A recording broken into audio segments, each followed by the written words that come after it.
Love yourself. 3 simple words plastered across self-help books, motivational posters, and social media. But what if I told you it's all a lie? A well-intentioned deception that's keeping you from true freedom. Buckle up, because we're about to challenge everything you thought you knew about self-love. Think back to the last time you felt love. Maybe it was for a partner, a friend, or even a pet. There were 2 distinct entities involved, right? The lover and the beloved. Now try to apply that same concept to yourself. Feel a bit off? That's because self-love is like trying to taste your own tongue. It just doesn't work. Let's dive deeper into why self-love is not just difficult, but fundamentally impossible. The myth of duality. Love, by its very nature, requires separation. It's a bridge between 2 shores. But in self-love, where's the gap? You're trying to be both sides of the river at once. It's like trying to play chess against yourself and genuinely surprise yourself with your own moves. Spoiler alert, you can't. The fabricated self. We've all heard about the true self that we need to love. But let's get real for a moment. This self is nothing more than a mental construct. It's a character we've created, shaped by our experiences, society's expectations, and our own imagination. Think about it. Are you the same person you were 10 years ago? Will you be the same person 10 years from now? This ever-changing nature of our self makes it an illusion, a moving target we can never truly grasp or love. The paradox of improvement. Here's where it gets really interesting. The self-love movement often goes hand in hand with self-improvement. Love yourself, but also work on yourself. Isn't that a contradiction? If you truly loved yourself unconditionally, why would you need to change? This paradox exposes the fragility of the whole concept. It's like saying, I love you exactly as you are, now change.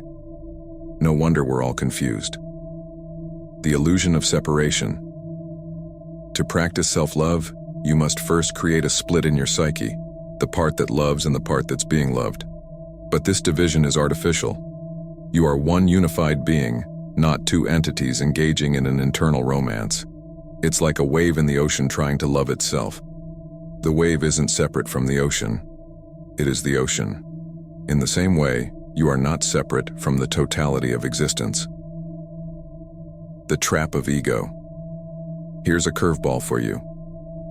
What if the whole idea of self-love is just another trick of the ego? By focusing so intently on loving ourselves, we're reinforcing the very sense of separate self that causes our suffering in the first place. It's like trying to solve a problem with the same thinking that created it. So, if self-love is a dead end, what's the alternative? Enter self-acceptance. But wait, isn't that just self-love by another name? Not quite. Here's the crucial difference.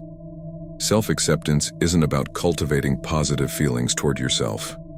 It's about dropping the whole idea of a separate self altogether. It's recognizing that you are not something to be loved or improved, but the very essence of being itself. Imagine a clear sky. Clouds may come and go, thoughts, emotions, experiences, but the sky itself remains unchanged. You are that sky. You don't need to love the sky. You are the sky. This shift in perspective can be truly liberating. Instead of constantly trying to love or improve yourself, you can simply be. Accept your thoughts, emotions, and experiences without judgment, knowing they're all just temporary clouds in your vast sky of awareness. Now, I know what you're thinking. This all sounds great in theory, but how do I actually apply this in my life? Great question. Here are a few practical steps. Practice mindfulness. Observe your thoughts and emotions without identifying with them. You are not your thoughts. You are the awareness in which thoughts arise. Question your beliefs.